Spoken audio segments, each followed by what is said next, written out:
Hello friends, हमारे channel horror किस्से में आपका स्वागत है। फ्रेंड्स, हमारी आज की कहानी का नाम है दरगाह का जिन। आज से करीब 25 साल पहले किशनगंज में नंदिनी अपने परिवार के साथ रहती थी। उसके घर में उसकी माँ, पिताजी और 2 भाई थे। नंदिनी के पिताजी और उसके दोनों भाई खेतीबाड़ी का काम करते थे और घर में नंदिनी गाय की देखभाल करती थी। उन्हें चारा देना या किसी हरे मैदान में घास चरने के लिए गायों को बांधने का काम भी नंदिनी ही क्या करती थी। नंदिनी जहाँ गायों को चराने ले जाया करती थी, वहाँ एक दरगाह था।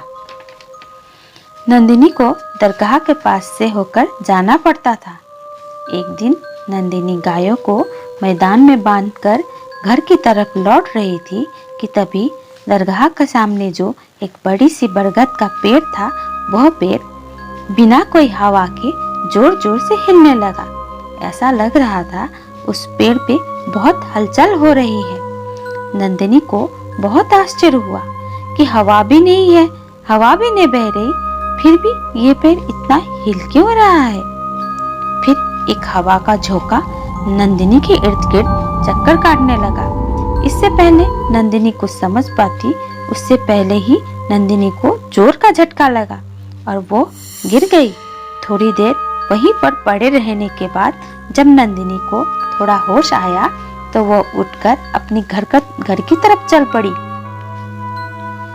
घर पहुंचकर अपने साथ हुए सारा किस्सा अपनी माँ को बता दिया। उसकी माँ ने ज्यादा ध्यान ना देकर नंदिनी को भी इस बात पर ज्यादा ना सोचने के लिए कहा। बस उस दिन से नंदिनी का सर भारी भारी सा रहने लगा था। वैसे तो वो नॉर्मल लाइफ ही जी रही थी, फिर भी कुछ न कुछ अजीब हो रहा था नंदिनी के साथ। उसकी माँ जब भी उसे पूजा करने को कहती तो वो नहीं करती थी, टाल देती या कुछ और ही काम करने लगती। उसके आसपास हमेशा इत्र की खुशबू फैली रहती थी।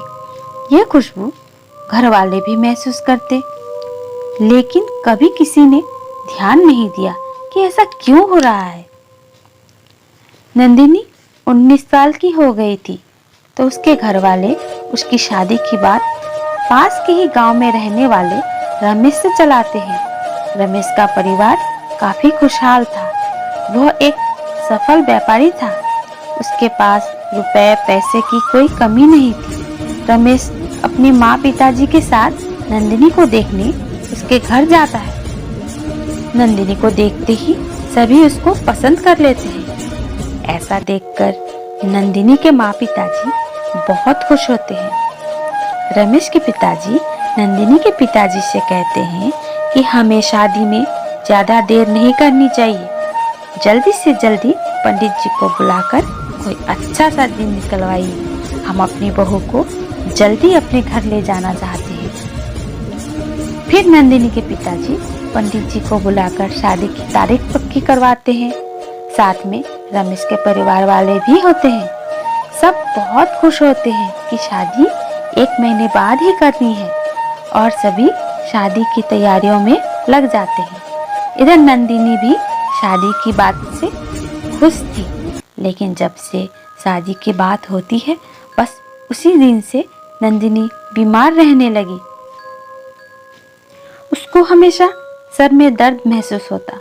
बात बात पर उसको बहुत गुस्सा आता। अगर कोई उससे शादी से जुड़े कोई बात करने आता तो वो बहुत बदतमीजी से बात करती थी। इधर शादी की खरीदारी भी शुरू हो गई। जब नंदिनी को शादी का लाल जोड़ा दिखाया गया तो वो पैर पटकती हुई चली गई। उसकी ऐसी हरकत देखकर उसके माँ पिताजी बहुत परेशान हो गए। लेकिन नंदिनी की माँ नंदिनी के पास जाकर बहुत प्यार से उसके ऐसी हरकत के बारे में पूछती है। तो तभी नंदिनी बहुत ही अजीब तरह की आवाज निकाल कर कहती है, मैं इससे शादी करूंगा। मैं इसकी कहीं और शादी होने नहीं दूंगा। यह शिव मेरी है, मैं इसको छोड़कर नहीं जाऊंगा। यह सुनते ही नंदिनी की माँ के पैरों तले जमीन खिसक जाती है। तभी उसको नंदिनी की कही हर बात याद आती है। जब वो दरगाह के पास गिर गई थी, वो सारी बातें जो नंदिनी ने उसको माँ को बताई थी, लेकिन उन्होंने ध्यान नहीं दिया। तब वो सोचती है जरूर तभी से ही नंदिनी के साथ कुछ न कुछ गलत हो रहा है, बुरा हो रहा है। जब नंदिनी के पिताजी घर आते हैं तो नंदिनी की माँ नंदिनी के साथ हुए सारा हादसा, सारा किस्सा, सारी बातें बता देती है। जब उसके पिताजी इसके बारे में नंदिनी से बात करते हैं, नंदिनी के पास जाते हैं, तो नंदिनी बेहद गुस्से में सामने पड़ी पानी से भरा हुआ मटका अपने दांतों से दबाकर उठा लेती है। ऐसा खौफनाक नज़ारा उसके पिताजी देखते हैं तो घबरा जाते हैं। तुरंत अपने पंडित जी से मिलकर नंदिनी के साथ हुए सारी घटनाएं बता देते हैं। दोनों साथ आकर नंदिनी को देखते हैं और पंडित जी कुछ मंत्र पढ़ते हैं और गंगा जल नंदिनी के ऊपर छिड़कते हैं। तभी नंदिनी और भी खौफनाक तरीके से हंसने लगती है और उर्दू में कुछ बड़बड़ाने लगती है। तभी पंडित जी नंदिनी के पिताजी से कहते हैं कि यहाँ से करीब 100 किलोमीटर दूर एक पहुँचे हुए हाफिज साहब रहते हैं, वही नंदिनी को ठीक कर सकते हैं। इतना सुनते ही नंदिनी के पिताजी तुरंत हाफिज साहब को लाने के लिए निकल पड़ते हैं।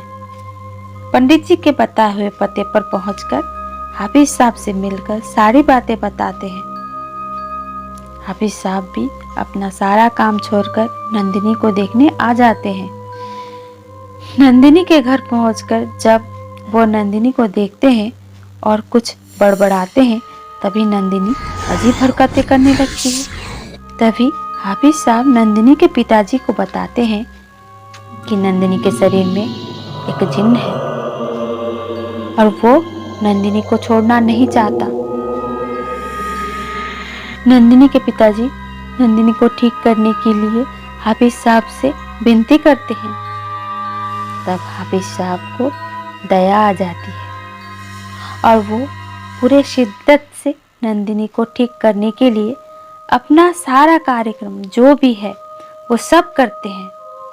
आखिर में जब वो जिन नंदिनी को छोड़ने का वादा करता है, तभी हाफिज साहब अपना कार्यक्रम बंद करते हैं और वो पूछते हैं जिन से कि हम कैसे मान ले कि तुम नंदिनी के शरीर को छोड़ चुके हो। तब जिन कहता है, मैं जब जाऊंगा तब दरगाह के बरगद के पेड़ का एक बड़ा सा डाल को तोड़ता हुआ जाऊंगा। और दोस्तों, होता भी ऐसा ही है। बस थोड़ी देर बाद नंदिनी अजीब तरह से गुर्राने लगती है, चीखने लगती है और बेहोश हो जाती है।